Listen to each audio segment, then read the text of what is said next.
What's good, everybody? It's your boy Insight motherfucking 11, man. And real quick, just want to tap in and talk about the distractions addiction, right? And how we purposely deviate from our purpose. A lot of the times, like, if you have a purpose, if you have a goal, if you have a goal and shit like that, right? A lot of the times what would happen is we could already be distracted by being addicted to something. A lot of the times people can be addicted to certain forms of entertainment or certain forms of having fun and stuff like that. But a lot of the times how they have fun in their life can become like a distraction that deviates their focus and their attention from that purpose, from that goal, from that vision that they wanted to implement as a project, etc., etc.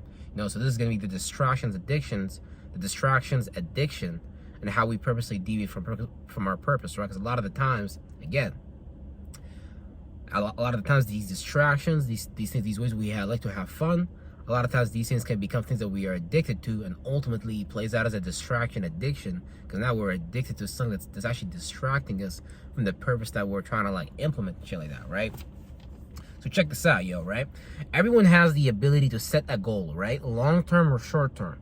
But very few people have the ability to focus and ignore the distractions, right?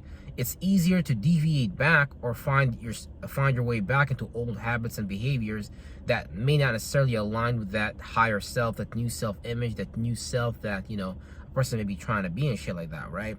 A lot of the times, like, when you don't have this ability to focus on the long term and really like set your intentions for what need to happen and shit like that on a practical level, a lot of the times, like, people may fail to focus and really just allow the distractions to kind of like overwhelm them.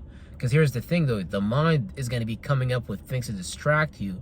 Because really, like, when you're doing something that's purposeful, it's going to be an uncomfortable experience, but that uncomfortability itself is going to lead to growth.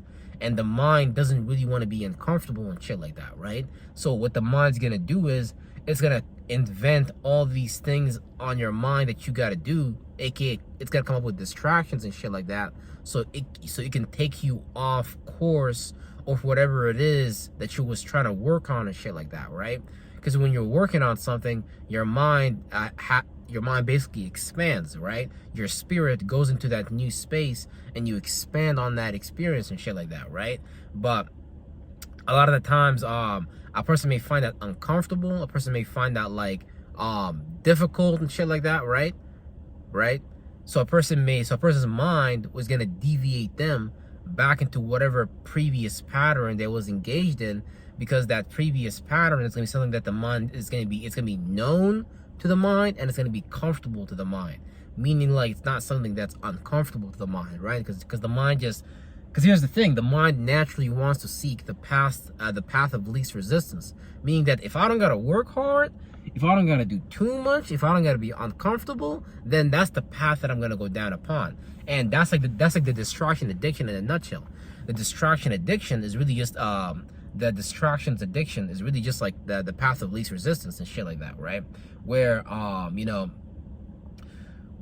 it's easier for us to be addicted to our distractions and call it our life, but it's really us just taking the path of least resistance, meaning that I don't gotta produce nothing. You're telling me I can just sit back and consume a bunch of shit, then automatically that's gonna be the easier position for most people to be in and shit like that. Otherwise, you would see a lot of the population be entrepreneurs. A lot of the population is not in the space of entrepreneurship because a lot of people are more so in the space of consumership, right? So, because a lot of people would rather be distracted, rather take the path of least resistance and shit like that, right? So that's what it is and shit like that too, right? Yeah. Hold on, where was I? See, because purpose at the end of the day calls for uncomfortability, right? Because that's a growth factor. For someone or something to grow, right? It has to go through resistance, aka some form of uncomfortability, to extend into a new space, right? Like the seed that sprouts and finds its way to the surface, which we can use as a symbolic reference for when we create new connections with our mind, right? Like, because let's just like how that seed, because you can plant a seed on your mind, right? Like a value. Like, let's say, for example, okay, I want to be more consistent, but like to make that connection on like a mental, physical, behavioral, habitual level, you're gonna have to like go through that experience of actually being consistent, so you can make those connections from a practical standpoint, right? Because like when you're growing as a person, that means you're gonna be going into a new space of experience, right?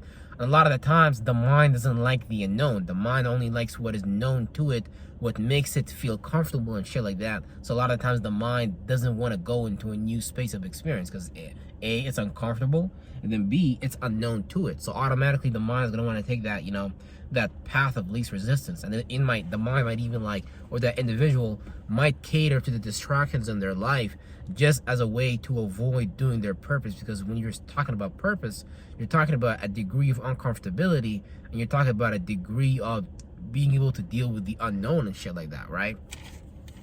So it's kind of like that, right? So it really take a person, to really get out of their comfort zone and shit like that, so they can establish new connections with their mind, and they can, because literally, like, when you're doing your purpose in life, you're actually literally rewiring your mind, you're rewiring your perspective about reality, and you're literally shedding old characteristics and aspects of yourself, kind of like how snakes shed their skin, and you're going into this new mind, this new mentality, this new perspective and shit like that, right? And then that's just what it is, right? But that's the process. That's a process, right? It's a process for like the worm to become a butterfly and to transform in that womb, right? All these things are a process. Everything is a process and a practice, right? That we do, right? So by living a life of purpose, we're signing up to remove our mind from characteristics and certain facets of ourselves by applying new behaviors and habits, daily practices and processes that align with a life of purpose. So this process of change and transformation is often interrupted by distractions, right? Or things that the mind comes up with to distract us back into what's familiar and what's comfortable and what is known to us, right? So basically, in a nutshell, this is what's going on, right? The mind will seek distractions, right, in the form of comfortability and what is familiar to it, and it will seek out itself, basically, right? Because let's say someone has a lot of gluttonous thoughts and feelings, right? They're gonna produce a lot of thoughts about gluttonous experiences. They'll be eating a lot of food, blah blah, whatever it is, right? But the mind is seeking itself. So whatever the mind is comfortable and familiar and what is known to it, if someone, let's say for example, has been introduced to an eating pattern that is not proportionate to their actual nutritional needs and shit like that, so they have this disorderly appetite for more food than they need and shit like that, right? If that's what the psychological conditioning that occurred at a young age, then that's what the mind is gonna seek out as a distraction, right? Because if a person is eating in a disorderly way in the first place, that lets you know there's something going on a deeper level with their psychology and shit like that. Where a person may be eating food to, make up for feelings or deal with feelings that they haven't necessarily went in and uncovered and dealt with and shit like that. So they use food as a mechanism to, deal with themselves, basically, and shit like that, right? That's exactly what it is. Like this, we're eating excessive amounts of foods that you know damn well you don't need is a form of a distraction. And what is it? What are you distracting yourself from? Your purpose in life. You're distracting yourself from growth, from where you need to be and shit like that. You know what I'm saying? So yeah. Hold on, where was I? Yeah, so what it was already conditioned to do and shit like that, right? So a lot of the times this could be dysfunctional, right? Or a negative habit pattern that we no longer wish to continue. So this means that a lot of mental patterns, behaviors, and habits have to be dismantled. Basically the unlearning phase. You know how they say, like, okay, if you want to learn a bunch of shit, you really gotta unlearn everything that you thought you knew. Yeah, it's really like that. You really gotta unlearn everything that you thought you knew to learn a whole bunch of shit. Because if your mind is already running this program, running this software, and you're carrying out this instruction with your hardware, your body and shit like that, that is not aligned with your highest possible good, is not aligned with your higher self and shit like that, then it's like, why is a person carrying out lesser instructions than higher instructions, right? So that means a person can be more so inspired by their demons than they could be guided and led by their angels and shit like that.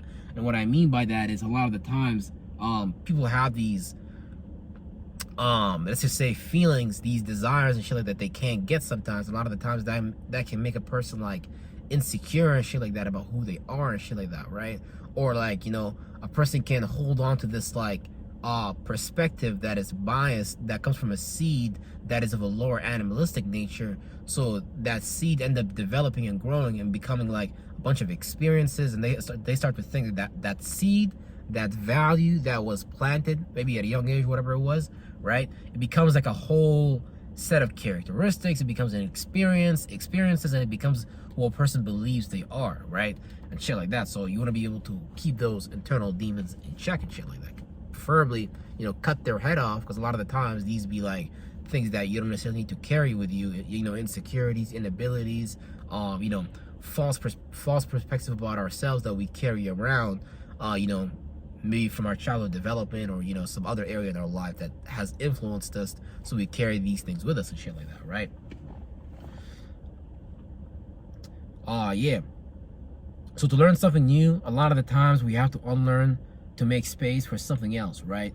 So when you're transforming, changing, and growing as a person, you'll have to do uncomfortable and unfamiliar things, and you have to go through some form of resistance training to trigger that growth in that area of life, right? So if you want to be a better communicator, then you have to communicate more. If you want to be a better worker, then you have to work more at your craft. If you want to be be a better individual, then you have to decide who are you as a person. You have to know yourself and shit like that.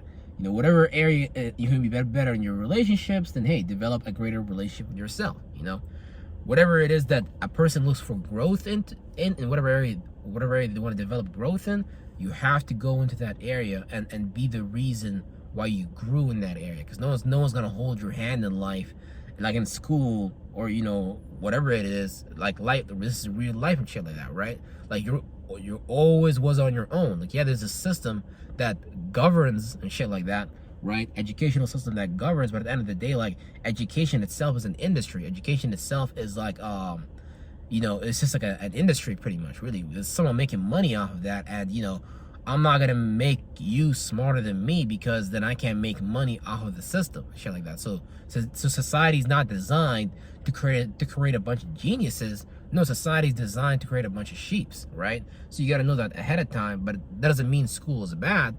You can use school, but just understand that, like, it's not the end all be all. Like, there's still a bunch of shit going on that, you know, science is coming up with new shit every day. All these guys are coming up with new shit every day, because everyone is observing new shit every day. So that's what it is. We're all observing stuff every day.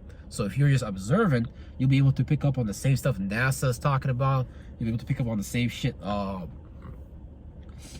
you know, shit Donald Trump is talking about. Camilla, whoever is your superhero that you hold in regard, even if it's Jesus Christ, whoever you hold in regard, it was a mind observing a bunch of shit. So you're a mind, you got a mind, and you can observe a bunch of shit too. So whatever conclusions they came to, you can come to too, just from your own perspective and shit like that, right? And a lot of the times, that's what gives us our, you know, unique advantage, is our own damn perspective. Because, you know, who we are as people, that makes us unique. Because you know, you have the culture you come from, the religion you come from, you know, the location in the world you come from. All these things shape your mind and give you a particular perspective, and you've gained certain experiences that, you know, can express certain knowledge in certain areas. It's basically what I'm saying, man. You know what I'm saying? Because a lot of people look at themselves as, like, you know, with this low appraisal. They appraise themselves very lowly on the scale of on the grand scale of reality and shit like that, right? Basically, like, low self-esteem, low self-worth, shit like that, right? So the main thing is that during that resistance training, right, your mind will try to create a thought and a feeling about this experience being uncomfortable, unfamiliar, and the mind will try to create these awarenesses, lights for you to jump into and reroute yourself back into these old ways of being. But this is only the mind tricking you of exploring and expanding into that mind character that you say you want to be, right? Because once again, just to summarize the whole thing, whenever you're doing something new, something uncomfortable, something that you haven't done before, something that's unknown to you, A lot of the times the mind deals with what is known, what is comfortable, the path of least resistance, right? So when you're doing your purpose in life, just understand that, hey, you know what? The mind is going to try to distract me. Distractions are going to come up outside of me. But as long as I maintain my focus, right, I'm going to be able to get those things done at the end of the day. Because at the end of the day, let me not let my distractions get in my way, because I know at the end of the day that those things just come to take my attention off of what I know I really need to be expanding on as a person, you know, as a mind, as a human being, and shit like that. With that being said, everybody, see y'all later. Peace out. See y'all when I see you. Real shit.